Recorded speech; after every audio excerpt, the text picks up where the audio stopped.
Moi, c'est Boussingou, voilà, Jacqueline. Je suis en GI3 d'art. Alors, pour une définition simple du mot cybersécurité, nous comprenons par cybersécurité la sécurité des données dans le domaine informatique. La cybersécurité renvoie à la protection d'un système en réseau et de données contre les utilisations malveillantes ou non autorisées. Alors, les pirates peuvent, par exemple, cloner un site internet que vous avez l'habitude de fréquenter, par exemple un site e-commerce. Donc, ils vont vous inciter à rentrer vos informations personnelles. Et lorsque vous allez, par exemple, effectuer un paiement sur ce site, ils vont capturer vos données et l'exploiter. Une autre attaque très fréquente utilisée par les pirates, c'est le rançonnage. Donc, cette technique consiste à prendre en otage votre ordinateur, par exemple, et étant donné qu'à l'intérieur de votre ordinateur, il y a toutes vos données. Donc, ils vont jouer de ces données pour vous faire du chantage. Pour les différentes attaques utilisées par les pirates, nous avons l'usurpation d'identité. Les personnes créent des faux comptes et avec les noms de personnes qui partent regarder la liste d'amis, exemple sur Facebook. Et ensuite, ils voient les de tes amis avec qui tu partages des photos et puis du coup, ils créent un compte avec un nom identique à celui de ton ami, il t'envoie des messages et il va te pousser à envoyer des informations sensibles telles que ton mot de passe, ton numéro de téléphone pour pouvoir se connecter sur ton compte et pouvoir facilement avoir accès à toutes tes données personnelles. Non, je ne me sens pas en sécurité en ligne parce que les multinationales telles que Facebook, Google, Amazon utilisent nos données, vendent nos données au plus offrant pour faire de la publicité ciblée et sans notre autorisation. Des sites comme Parcours, pour faire attention aux informations qu'on diffuse en ligne, notre nom, nos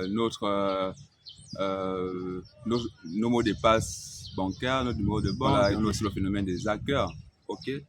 Et les hackers ont la possibilité, si nous utilisons un mot de passe comme 1, 2, 3, 4, les hackers ont la possibilité en 2 secondes de déchiffrer ça et avoir accès à notre compte. Alors pour améliorer la protection des données personnelles en ligne, on peut commencer tout d'abord par utiliser des mots de passe forts, c'est-à-dire des mots de passe qui contiennent plusieurs caractères, des chiffres, des points d'interrogation, des points d'exclamation et surtout qui ne contiennent pas de données personnelles, c'est-à-dire que je peux utiliser mon nom, mon prénom, mon nom, des mots de passe et utiliser également des mots de passe plus longs. Voilà. On peut aussi pouvoir chiffrer nos données avec des logiciels comme Veracry, etc.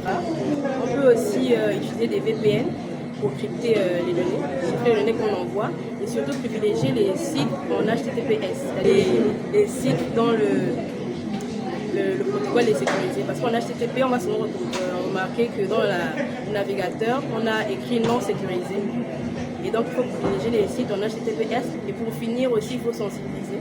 Par exemple, nos parents, ils ont tendance à cliquer sur tout et n'importe quoi sur Facebook et tout. Ils vont voir un joli chien, bien les enfants. On va dire partager à 10 personnes, ils vont souvent partager les liens sans réellement savoir ce que c'est.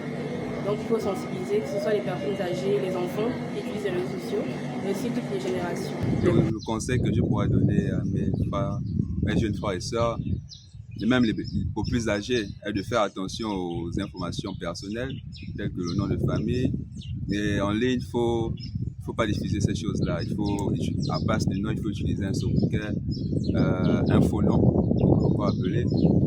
Utiliser les longs mots de passe, vraiment avec les différents caractères, que ce soit les arrobases, les commerciales, les espaces, ainsi de suite. Pour les entreprises, déjà, il faut qu'ils mettent en place une politique en entreprise qui va décrire les conditions des employés, ce qu'il faut faire, ce qu'il ne faut pas faire avec l'outil informatique. Par exemple, un employé ne peut pas ramener une clé USB de chez lui et brancher ça à une machine.